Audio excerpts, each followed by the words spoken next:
গোবিন্দের মোবাইল নাম্বারটি দিয়ে দেবো। গোবিন্দের মোবাইল নাম্বার আছে, মিলিয়ে দেখে নেবেন 10টি। যেমন এই মোবাইলের নাম্বার হয় না, একজনকে ফোন থেকে আরেকজনকে ফোন করতে গেলে 10টি নাম্বার কিন্তু টিপতে হয়, তাই তো? সেই 10টি নাম্বার আমি আপনাদেরকে দিয়ে দেবো, মিলিয়ে দেখে নেবেন। সেই 10টি নাম্বার মিলিয়ে দেখবেন, আর দেখার পর দেখবেন কল লাগাবেন মোবাইল থেকে।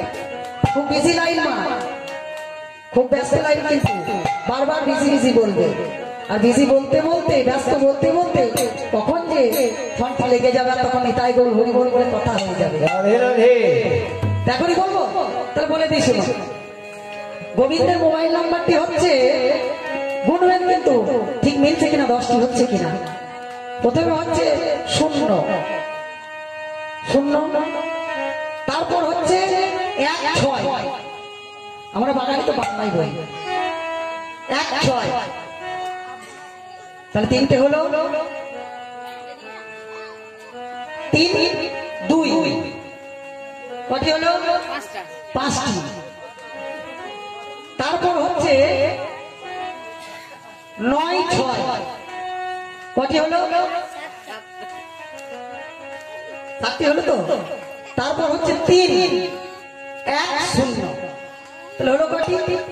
সামনে 0 পিছনে 0, 10টি হচ্ছে তো, ঠিক আছে? তাহলে এবার শোনো, এই ফল লাগাবে, ফল লাগাতে লাগাতে দেখবেন ঠিক কথা হয়ে যাবে। কারণ লাগাতে হবে, লাগিয়ে যেতে হবে ফোন, লাগাতে লাগাতে তখন গোবিন্দের সঙ্গে কথা হয়ে যাবে। তখন দেখবে এই মানব জীবন কি ধন্য হয়ে যাবে, গোবিন্দের সঙ্গে কথা হয়ে যাবে। তোমার শূন্য মানে হচ্ছে আগে এই হৃদয়টি, হৃদয় শূন্যটি আগে ঠিক করুন, নিজে এই হৃদয় শূন্যটিকে ঠিক করুন, তারপর দেখবে সবকিছু ঠিক হয়ে যাবে। তাই শূন্য এটা হচ্ছে হৃদয়। আর 1 6 মানে 16 বলতে যাচ্ছি, 16, ঠিক আছে? 16 মানে হচ্ছে 16 নাম। 16 নাম কি? আর 32 মানে হচ্ছে 32 অক্ষর। 3 2 মানে 32 অক্ষর। সেই 16 নাম 32 অক্ষর কি না? হরে কৃষ্ণ কৃষ্ণ কৃষ্ণ হরে হরে, হরে রাম রাম রাম হরে হরে, হরে কৃষ্ণ হরে কৃষ্ণ হরে হরে, হরে রাম রাম হরে হরে।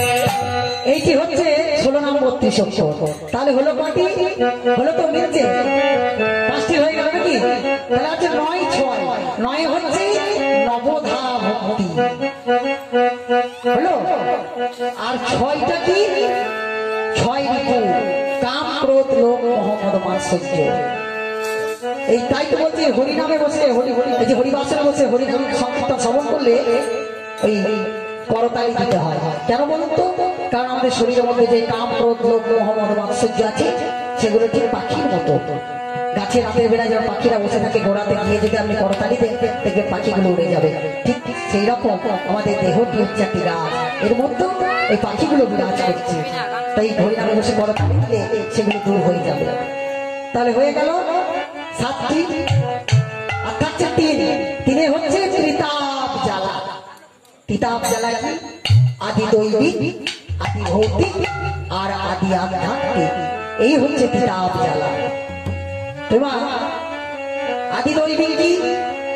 হঠাৎ করে পথে যেতে যেতে, আপনি বাজারে যাচ্ছেন, যেতে যেতে মোটরসাইকেল থেকে পড়ে হাতটা ভেঙে ফেলে, তাহলে সেটা কি? আদি দৈবিক। মানে আপনার হওয়ার ছিল, সেটা হয়েছে, মানতেই হবে। তাহলে আদি ভৌতিক কি? মানে দেখবেন পথে ঘাটে যেতে যেতে আপনাকে কোনো অপদেবতায় গ্রাস করে, তারপর সেই ব্যক্তি নানা রকমের ভুলভাল করতে থাকে এবং খারাপ আচরণ করতে থাকে। এই রোগের ভোগান্তি যে ভোগ করে তাকে বলা হয় আদি ভৌতিক জ্বালা, আদি দৈবিক জ্বালা। আর আদি আধ্যাত্মিকটা কি না? কোনো অপরাধের ফলে, কোনো দেবতার কাছে অপরাধের ফলে যে রোগের ভোগান্তি ভোগ করতে হয় মা, সেটি হচ্ছে আদি আধ্যাত্মিক জ্বালা। তাই হরিনামে বসে যদি, এই হরিবাসনে বসে হরিনাম করতে পারে, এই জীবের ত্রিতাপ জ্বালা দূর হয়ে যাবে। তাই মা হলো কত? আর থাকছে কি? 8টা হয়ে গেল তো, আর 2টি থাকছে। শেষে কি থাকছে? 1 0, তাহলে 10 10 হচ্ছে দশেন্দ্রিয়, এই দশেন্দ্রিয়কে যদি সজাগ করতে পারে তাহলে আমাদের আর গোবিন্দের সঙ্গে কথা বলতে কোনো ভয় থাকবে না, ডাইরেক্ট গোবিন্দ এসে আমাদেরকে ধরা দিবে। তাই তো মা? তাহলে মিললো তো প্রেম সে বলো নিতাই গৌর হরিনারায়ণ হরিনারায়ণ হরিনারায়ণ